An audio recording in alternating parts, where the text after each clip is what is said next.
رسول اللہ صلی اللہ علیہ وآلہ وسلم کی پیاری پیاری حدیث مبارکہ۔ Make sure you like and subscribe to my channel for more hadiths.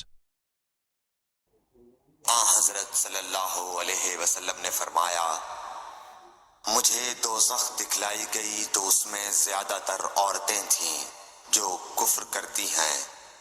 کہا گیا حضور کیا وہ اللہ کے ساتھ کفر کرتی ہیں؟ آپ صلی اللہ علیہ وسلم نے فرمایا کہ خاوند کی ناشکری کرتی ہیں اور احسان کی ناشکری کرتی ہیں۔ اگر تم عمر بھر ان میں سے کسی کے ساتھ احسان کرتے رہو، پھر تمہاری طرف سے کبھی کوئی ان کے خیال میں ناگواری کی بات ہو جائے تو فوراً کہہ اٹھے گی کہ میں نے کبھی بھی تجھ سے کوئی بھلائی نہیں دیکھی۔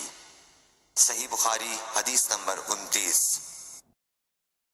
اللہ تعالیٰ اس کے چہرے کو روشن کرے جو حدیث مبارکہ سن کر آگے پہنچائے۔